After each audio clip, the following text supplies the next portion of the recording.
Okay guys, welcome to this video in Aussie English. Today I wanted to talk to you a bit about why and how I do my different episodes, so why I do them without a script and how I set them up. So I guess first and foremost the expression ones. I love to go through the definition of each of these words that are in a given expression, and I often choose expressions that I will hear myself say, as well as when I have conversations with other friends. I'm all the time writing down these sorts of expressions that I hear and that I use, and especially when I talk with foreigners who speak English as a second language, a lot of the time I use these expressions without even thinking, and they will say, "What did you just say? What does that mean? That sounds so weird." And then I realize, all of a sudden I'll be like, okay, what does this expression literally mean? Oh, it doesn't make any literal sense, but this is what we mean when we say this expression.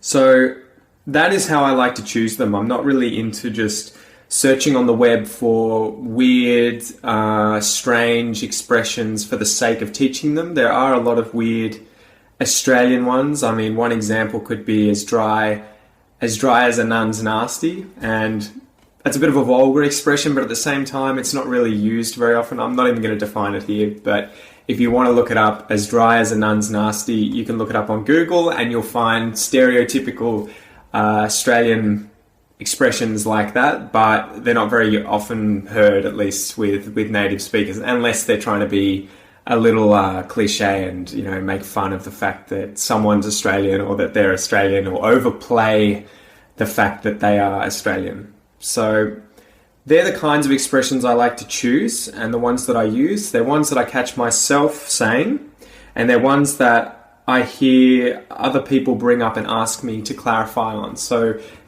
that's evidence to me that it's worth explaining in an episode. If a foreigner has an issue with a certain expression that I use, then that shows me that it's worth explaining.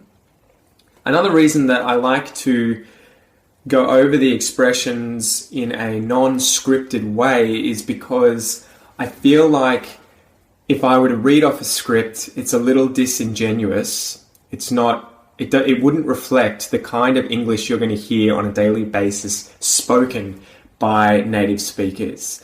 So what do I mean by this? If I were to read off a script, the sentences would be ideally perfectly formed. They would be short, there would be no you-knows, there would be no buts or ums or, but, and those parts of English are important, I feel, and it's really important to include them in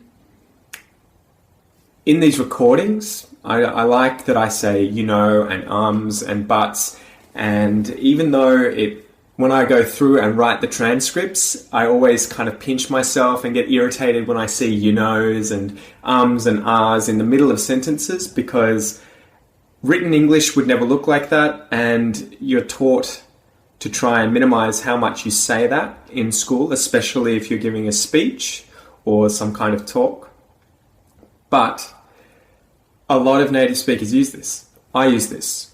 I use this when I'm speaking with most of my friends. I use it when I'm speaking about things that I don't know much about, when I know things that I know incredibly well. Like even if I were to give a talk about my PhD project, I would probably still say, but I try and minimize the amount of times that I say these things.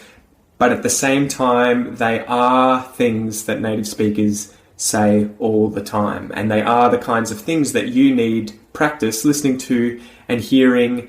And I feel like if I were to read off a transcript, it would be giving you a false impression or a different ideal, a different experience than spoken English. If you were to speak with me in a room about a certain topic, I would talk like this, where I'm just thinking off the top of my head. It's more a stream of thought as opposed to perfectly sensical grammatical sentences put together.